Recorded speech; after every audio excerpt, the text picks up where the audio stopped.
Los chicos pueden pasar a las clases, los maestros junto con ellos también.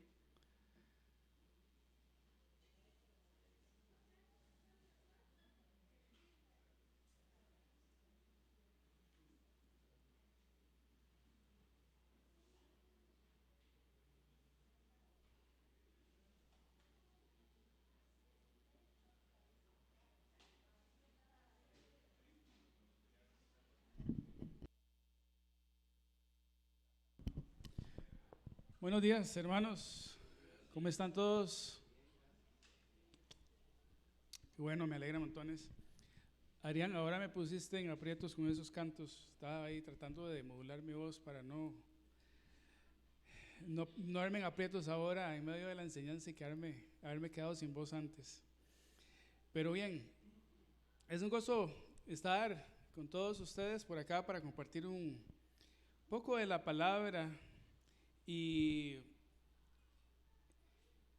volver a retomar una saga en la cual hemos venido estudiando, que ya Julio ha dado la presentación de algunos temas que tiene que ver con el evangelismo.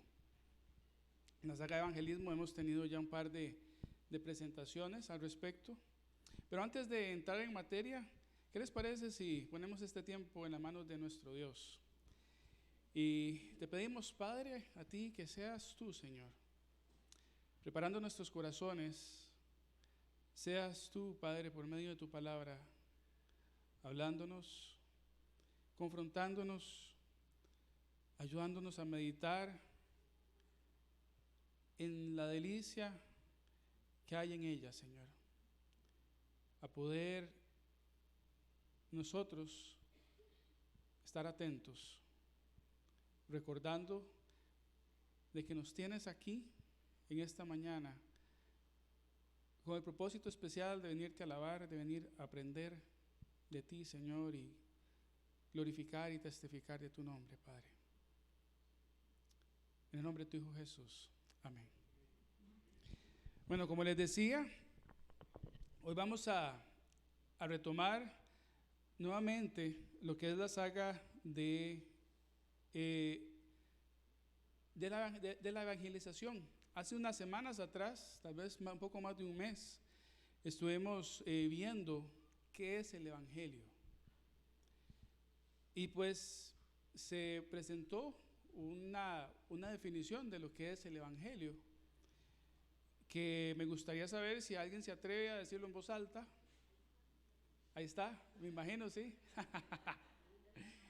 Está bien, no importa. Alguien que se atreve a decirlo en voz alta, aunque esté ahí, no importa.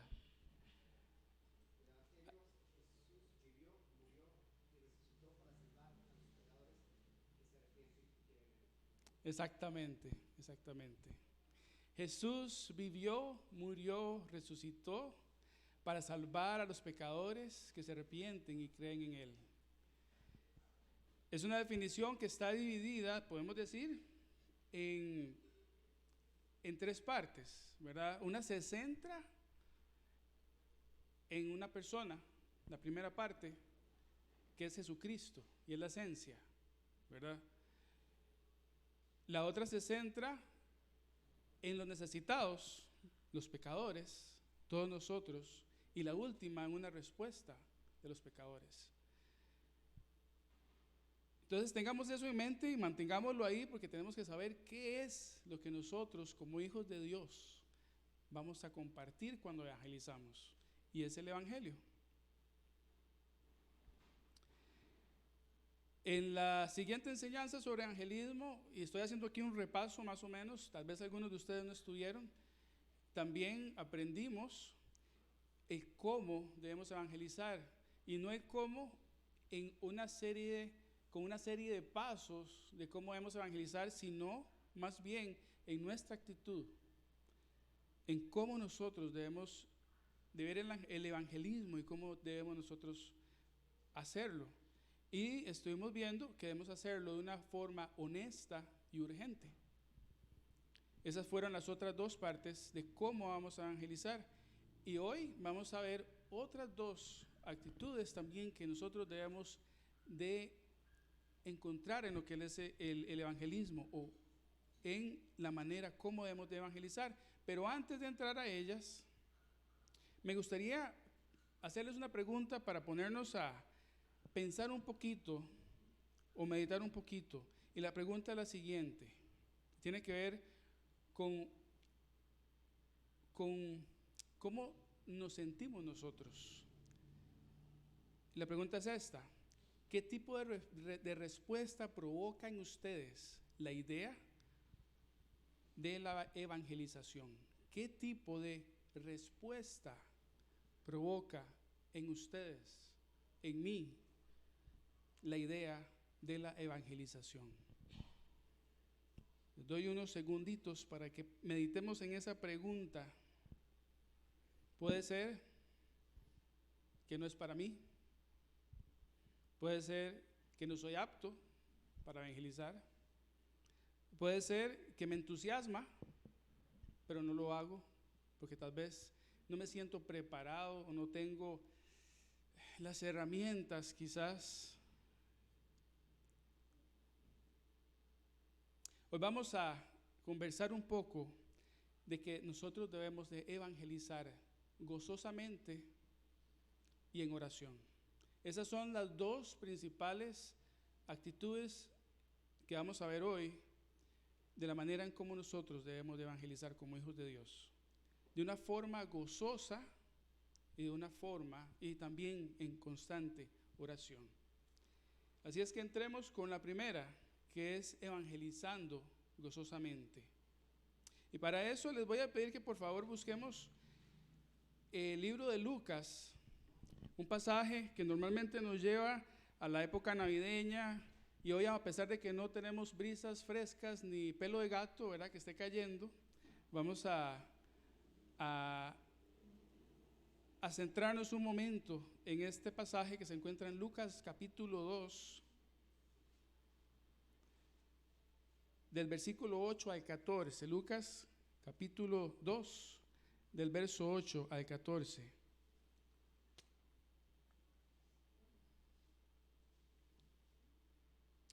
Y este es el relato de Lucas, que dice así: en la misma región habían pastores que estaban en el campo cuidando sus rebaños durante las vigilias de la noche. Y un ángel del Señor se les presentó, y la gloria del Señor los rodeó de resplandor, y tuvieron gran temor. Pero el ángel les dijo: no teman, porque les traigo buenas nuevas de gran gozo, que serán para todo el pueblo. Porque les ha nacido hoy en la ciudad de David un Salvador, que es Cristo el Señor.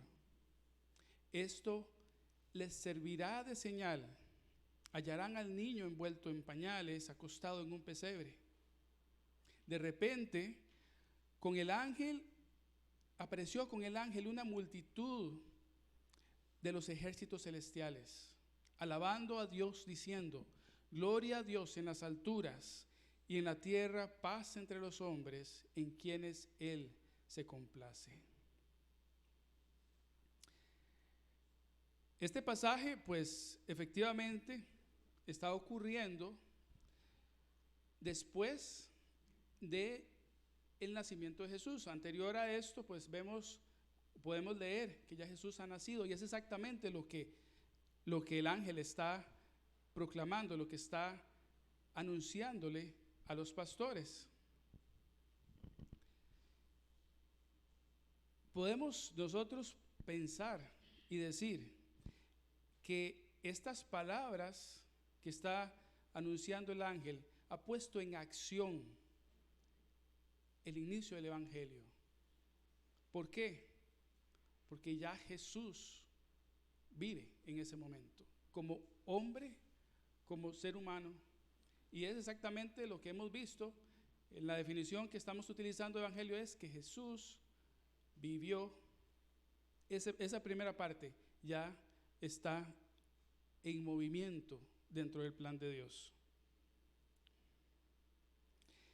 Es interesante ver también cómo se aparece el ángel y cómo anuncia las buenas nuevas a los pastores, que la anuncia no a sacerdotes, no a estudiosos de la Biblia, tampoco la anuncia a reyes, la anuncia a humildes trabajadores, pastores de ovejas, que están turnándose en la noche, posiblemente fresca, el cuidado de las ovejas.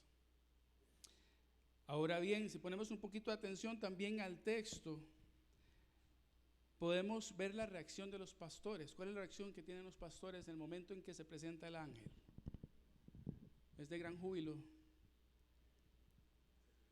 es de temor, es de temor. ¿Y por qué les habrá dado temor? Bueno, yo me pregunto si alguno de nosotros no se llevaría un sustillo si se le presenta un ser resplandeciente, ¿verdad? Pero si ponemos un poco de atención y reflexionamos un poquito también de esta aparición del ángel, dice que el ángel se aparece rodeado de la gloria del Señor, de un resplandor. Algunas versiones dicen de una gran luz. Ese resplandor que vieron los pastores no era propia del ángel. Es claro que es la gloria de Dios. También, si pensamos un poco en una de las cosas que Julio mencionó en la anterior entrega de esta saga, donde mencionó cuando Moisés estuvo en la presencia del Señor y bajó del monte, su rostro resplandecía por haber estado en la presencia de Dios.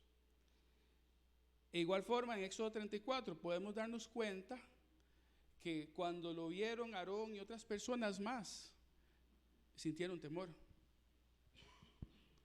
Así también como los pastores en ese momento sintieron temor.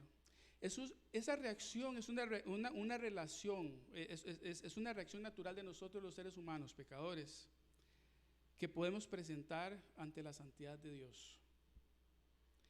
El vernos expuestos a la santidad de Dios nos desnuda por completo. No tenemos dónde esconder nuestros pecados. Así como le ocurrió a Adán y a Eva, después de haber desobedecido, ¿cuál fue la reacción que ellos tuvieron? De esconderse, de ocultarse, porque se dieron cuenta que había pecado en ellos, aunque tal vez en ese momento no sabían que era pecado. Y ahí fue donde inició esta reacción.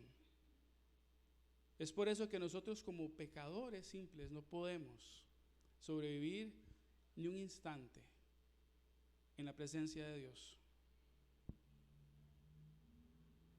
Ahora bien, ¿qué es lo primero que dice el ángel a los pastores después de que se les aparece y que los pastores sienten ese temor? Es decirles de inmediato que no teman, que no teman. Y de una vez también les anuncia el mensaje que trae, que es de buenas nuevas, que es el evangelio, y que son buenas nuevas de gran gozo, un gozo incomparable. Les dice también que ha nacido un Salvador y especifica, por aquello de las dudas, porque el pueblo de Israel había visto ya varios salvadores, por decir así, o liberadores, como Moisés, que lo liberó del pueblo de Egipto. Les especifica que es el Salvador, que es un Salvador y que es Cristo, el Mesías, nacido en la ciudad de David, o sea, el que ya había sido anunciado en las profecías del Antiguo Testamento. Esto posiblemente los pastores lo conocían, y posiblemente también el ángel lo menciona de esa forma. Si el ángel se lo hubiera dicho a cualquier otra persona fuera de Israel, tal vez no hubiera entendido qué se refería el Cristo o el Mesías, o qué importaría que fuera que haya nacido en la ciudad de David. Pero es evidente que al hacer estas referencias estaba enfatizando de que no era cualquier Salvador, sino que era Cristo el Mesías, que iba a venir del linaje de David a traer salvación al mundo del pecado. Y este gozo, ¿a qué se refiere? Las buenas nuevas de gran gozo, ¿a qué se refiere?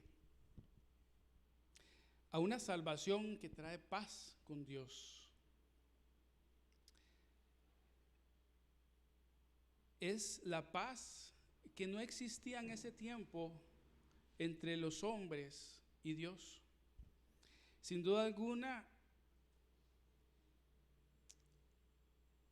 él la menciona, bueno, y de hecho que los ángeles en el verso 14 lo dicen, que es la paz que trae Cristo para los hombres con Dios. Es verdadero, no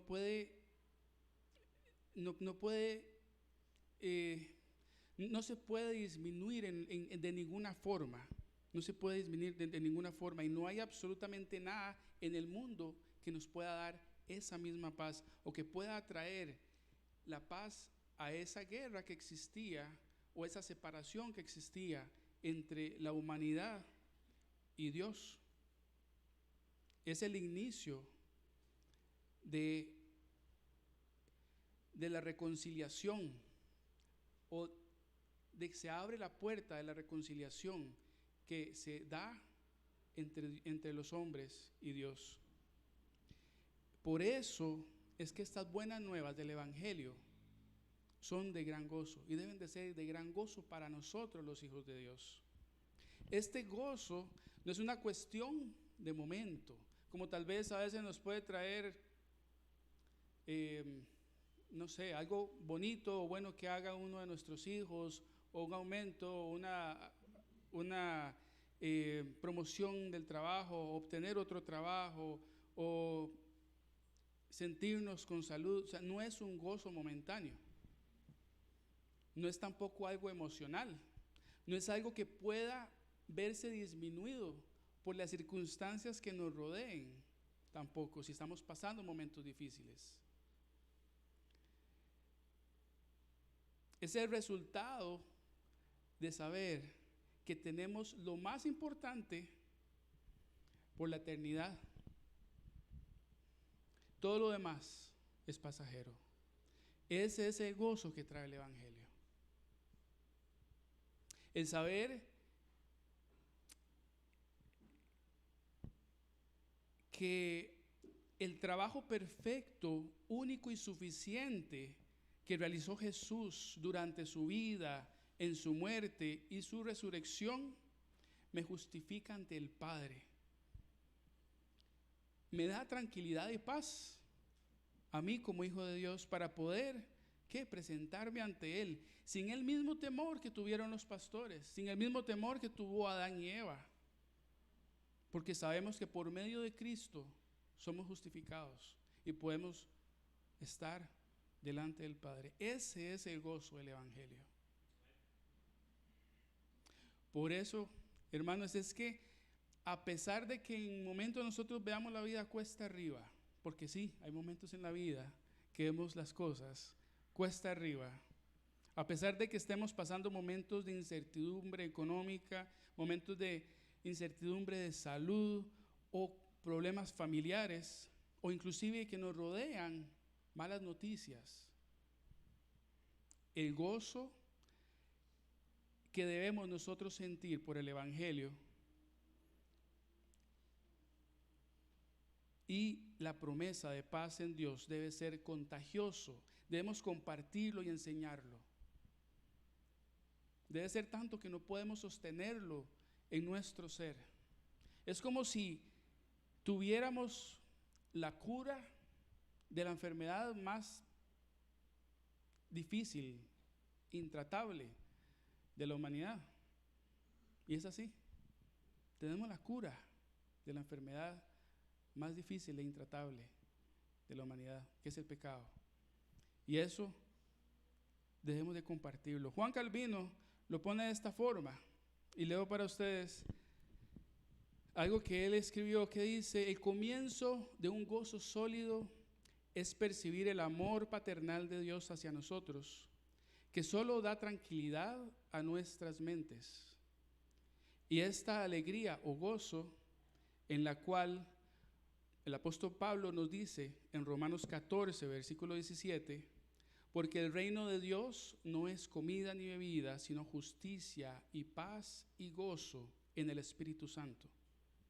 Continúa Calvino diciendo: al llamarlo gran gozo o alegría, nos muestra no solo que debemos, sobre todo, regocijarnos en la salvación que nos trajo Cristo, sino que esta bendición es tan grande e ilimitada como para compensar todos los dolores, todas las angustias, todas las ansiedades de la vida presente.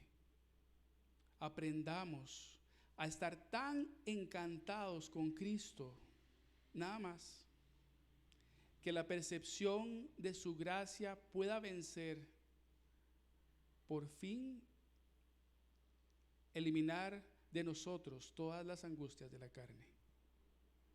De esa forma, y por eso, a mí me parece formidable el poder pensar que nosotros podemos evangelizar gozosamente.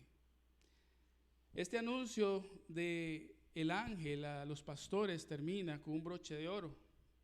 Por si acaso la presentación del ángel no fue suficiente, el pasaje nos relata a partir del verso 14 que se presenta una espectacular multitud. Yo no me imagino cómo pudo haber sido eso, hermanos, de verdad.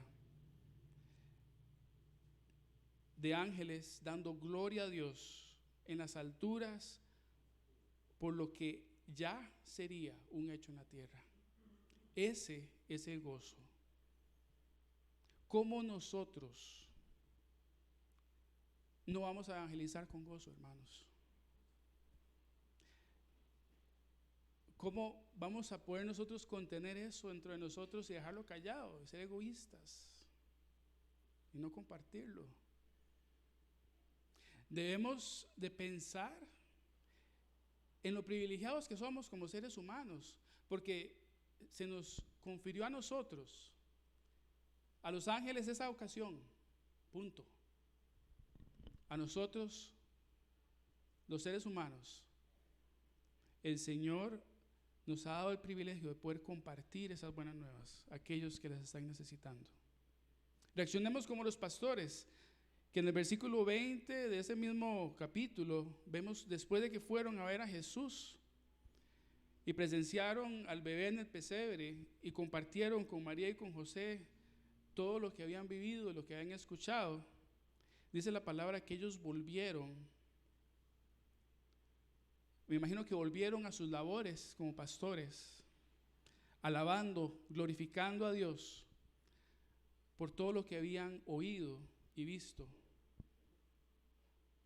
tal como se les había dicho. De esa misma manera, con ese mismo deseo, nosotros en nuestra vida cotidiana evangelicemos con gozo, hermanos. Pasando ahora a la evangelización en oración, vamos a dar un salto al siguiente punto. Me gustaría presentarles otro par de preguntas más. Nosotros, ¿por qué debemos evangelizar en oración? ¿De qué manera debemos orar y con qué motivo? Hay muchas posibilidades, pueden haber muchas respuestas. Hoy vamos a ver algunas razones por las cuales nosotros debemos de evangelizar en oración. Y en esta parte vamos a saltar en varios versos, y el primero que me gustaría que busquemos se encuentra en el libro de Romanos. En Romanos 9, capítulo 9, Vamos a leer los últimos versos de ese capítulo 9, a partir del 30 hasta el versículo 1 del capítulo 10. Y dice Romanos 9, versículo 30, ¿qué diremos entonces? Que los gentiles no iban tras la justicia, alcanzaron justicia, es decir, la justicia que es por fe. Pero Israel, que iba tras una ley de justicia, no alcanzó esa ley. ¿Por qué? Porque no iban tras ella por fe, sino como por obras.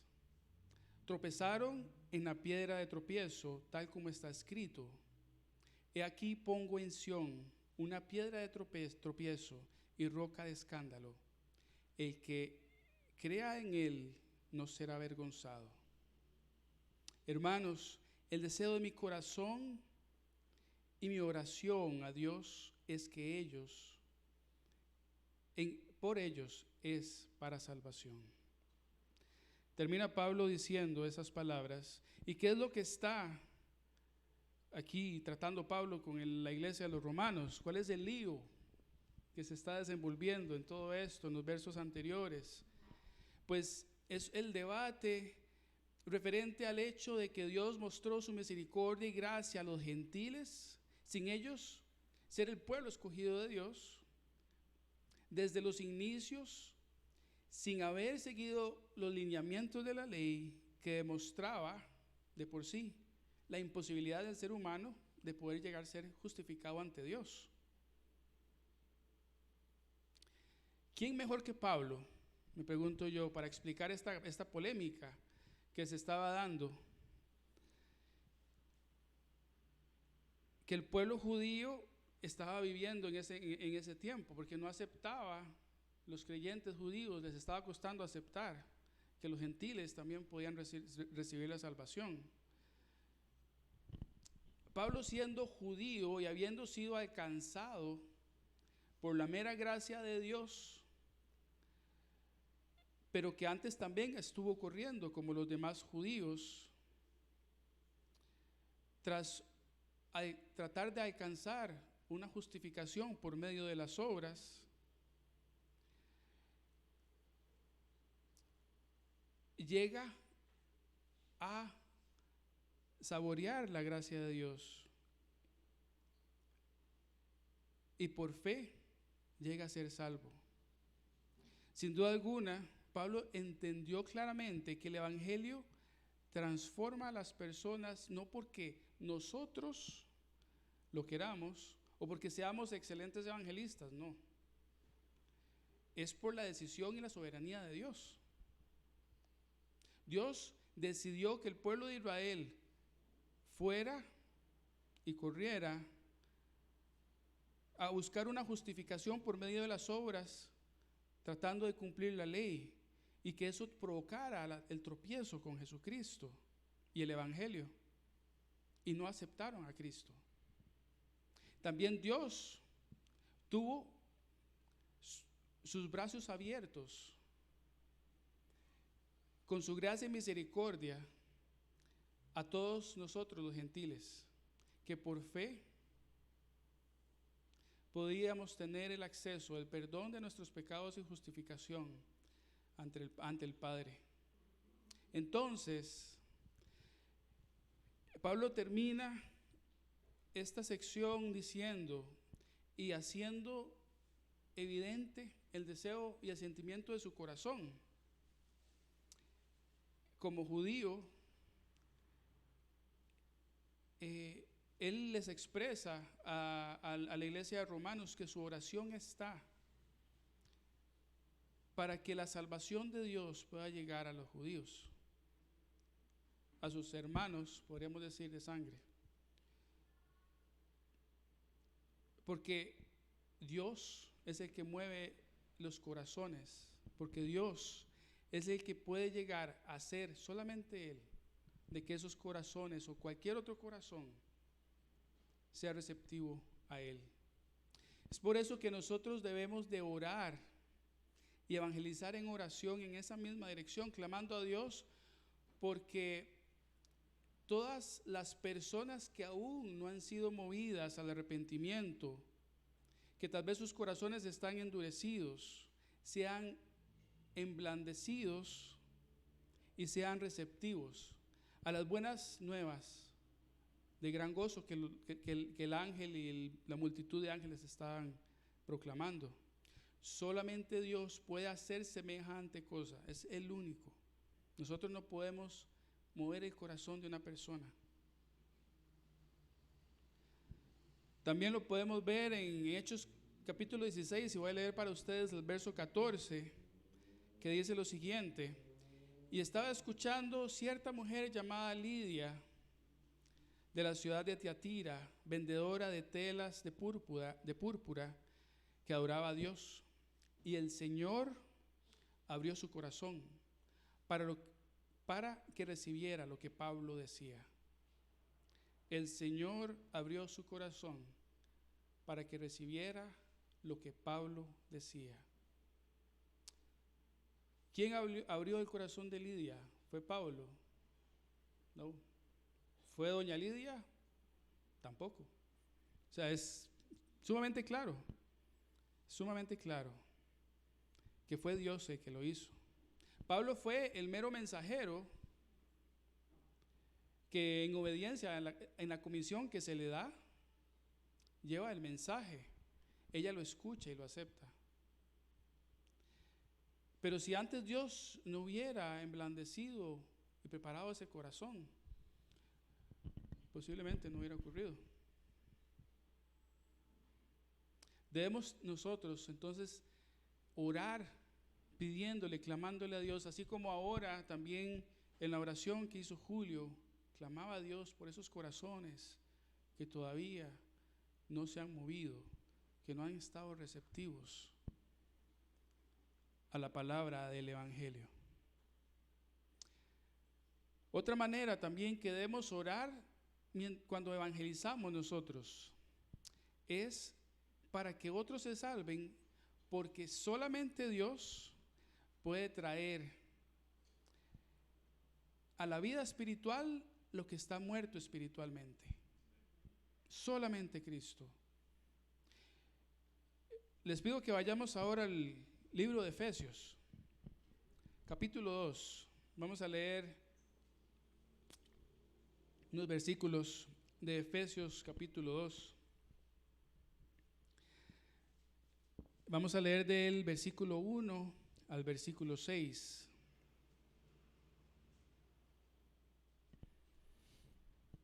Efesios 2, del 1 al 6, y dice así: y Él les dio vida a ustedes que estaban muertos en sus delitos y pecados, en los cuales anduvieron en otro tiempo según la corriente de este mundo, conforme al príncipe de la potestad del aire, el espíritu que ahora opera en los hijos de desobediencia. Entre ellos también todos nosotros en otro tiempo vivíamos en las pasiones de nuestra carne, satisfaciendo los deseos de nuestra carne y de la mente, y éramos por naturaleza hijos de ira, lo mismo que los demás. Pero Dios, que es rico en misericordia, por causa del gran amor con que nos amó, aun cuando estábamos muertos en nuestros delitos, nos dio vida juntamente con Cristo. Por gracia ustedes han sido salvados, y con Él nos resucitó y en Él nos sentó en lugares celestiales en Cristo Jesús. Amén. Hermanos, vieran que con la unción que he recibido y el evangelismo que practico, yo puedo traer a la vida a todos los que están muertos espiritualmente. Después de leer eso, ¿me van a creer? Claro que no. Espero que no me crean. Es evidente. Y en este texto es súper claro, hermanos. que solamente Dios puede dar vida y puede traer a los muertos espiritualmente a la vida por medio de ese trabajo perfecto y hermoso que hizo Cristo. Debemos orar entonces porque esa gracia, esa misericordia alcance a quienes todavía no la conocen y sabemos que la necesitan. Tal vez algunos viven alrededor nuestro o trabajan con nosotros. Tal vez no los conocemos todavía. En algún momento de la vida los vayamos a ver, o inclusive ni siquiera viven en este país. Y en este momento se está haciendo la traducción de la palabra de Dios en otros lugares, como ocurre con el proyecto de Papúa Nueva Guinea, o donde también Marilyn está pensando llegar a llevar la palabra. Oremos por esas personas. Oremos porque Dios tenga misericordia y su gracia les llegue a alcanzar. Y nosotros, en nuestro entorno, evangelicemos orando también hacia eso. También debemos de evangelizar en oración para que otros se salven, porque solo Dios puede mover al arrepentimiento y a la fe. Como se puede leer en Hechos 11:18, y leo para ustedes ese versículo que dice: al oír esto, se calmaron y glorificaron a Dios diciendo: así que también los gentiles ha concedido Dios el arrepentimiento que conduce a la vida. Este pasaje, si lo vemos solamente así, tenemos que preguntarnos quiénes se calmaron y qué era lo que estaba ocurriendo. Tal vez, no sé, algunos de ustedes recuerdan, en los versículos anteriores de esto, Pedro está dando un informe de algo que ocurrió que no se esperaba. Y era la conversión de gentiles.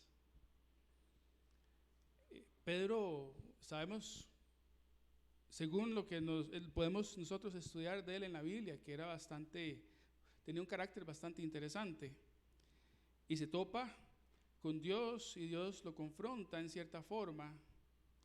Y al final él llega a un lugar donde hay un grupo de gentiles quienes llegan a ser movidos por Dios a la fe, llegan a ser movidos por Dios al arrepentimiento y de esa forma llegan a ser salvos. Al haber explicado esto, Pedro a sus hermanos judíos que también tenían ese lío de que cómo era posible, llegan a la conclusión y aceptación de que entonces los gentiles también reciben de Dios el arrepentimiento y la fe para poder llegar a ser salvos.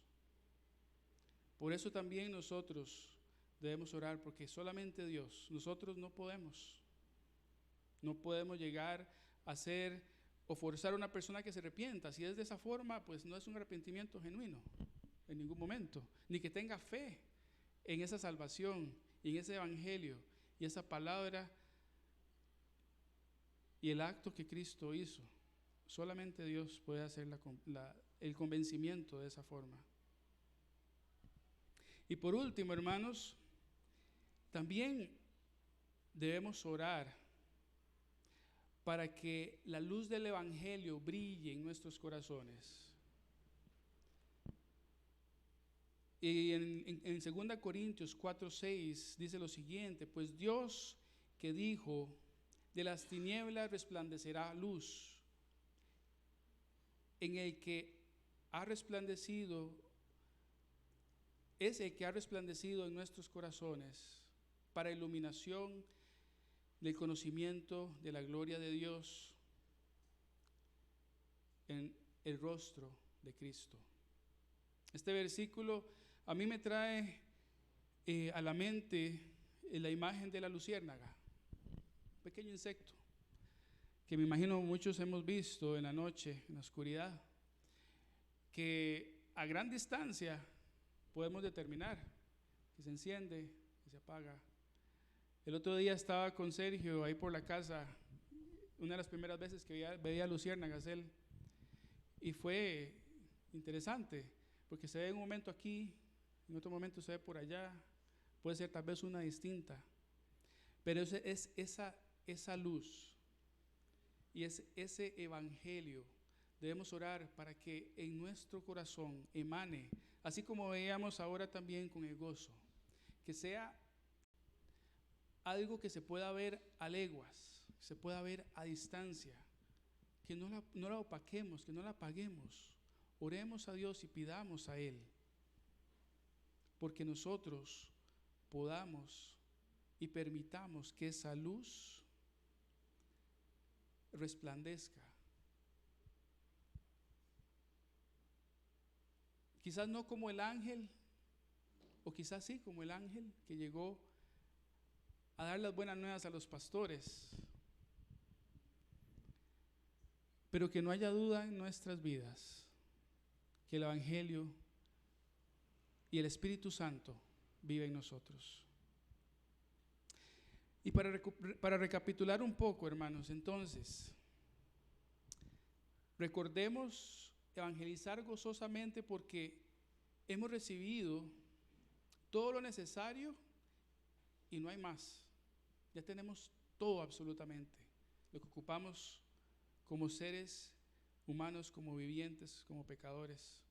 Que ese gozo sea como esa luz resplandeciente en nuestros corazones, como una luminaria, y también como la palabra lo dice, una lámpara que no se puede esconder debajo de la cama. Para todos aquellos que están en la oscuridad con los ojos velados, que ese gozo nos permita a nosotros, que no nos permita a nosotros quedarnos inmóviles ni temerosos, sino más bien que nos dé la seguridad para poder compartir las buenas nuevas a aquellos que las necesitan. Recordemos también que debemos de orar en oración, intercediendo al Señor por todos los corazones endurecidos, por el arrepentimiento y la fe para que llegue a ellos. A todos los que también están espiritualmente muertos puedan llegar a la vida, para que puedan disfrutar la paz, esa paz que los ángeles anunciaban, esa paz que Cristo trajo para con nosotros y Dios. Demos gracias al Señor por esto. Gracias, Padre, infinitas te damos de verdad. Porque no hay manera de ocultar este regalo tan hermoso que nos has dado. Ayúdanos como hijos tuyos, Dios, a ser obedientes, a poder interiorizar ese gozo, a poder interiorizar esta realidad que tenemos. Que tu Espíritu Santo, Señor, se mueva en nosotros para bendición de todos aquellos, Padre, que te necesitan. Te pedimos de todo corazón que tú nos ayudes, Dios, a tener en mente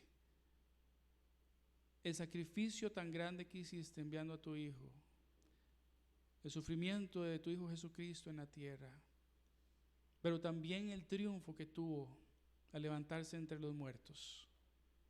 Para nosotros, los pecadores, pudiéramos ser salvos, arrepintiéndonos y volviéndonos, alejándonos de esas cosas, esa vida antigua que teníamos antes, Señor. Ayúdanos, Padre, a poder siempre mantener en oración también a todas esas personas, Padre, que necesitan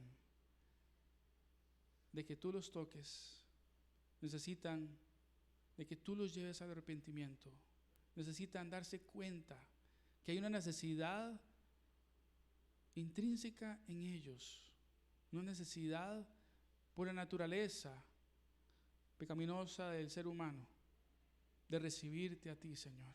Por más buenos que tratemos de ser, nunca vamos a llegar a la estatura que requerimos llegar para poder ser tus hijos.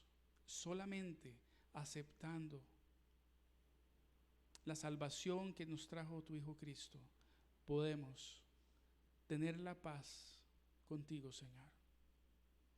Rogamos, Dios, por todos ellos, amigos nuestros, desconocidos nuestros, que necesitan ser movidos hacia ti,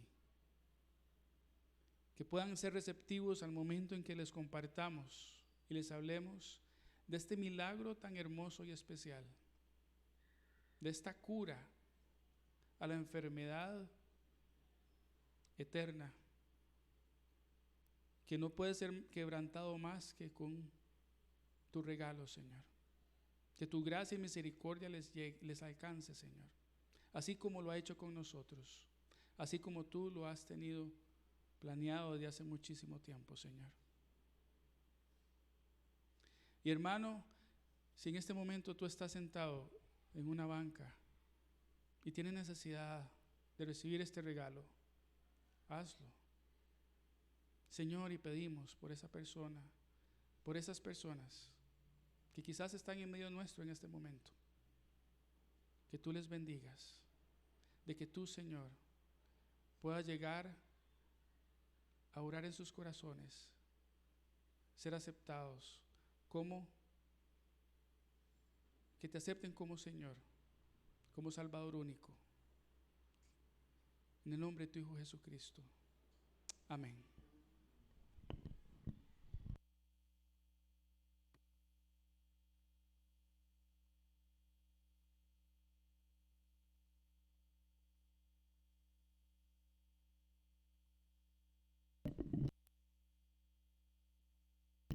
Buenos días, familia. ¿Cómo están? Gracias a Dios hoy no hace tanto calor, me parece. ¿Quiénes de ustedes creen que es maravilloso cuando hacemos una expresión pública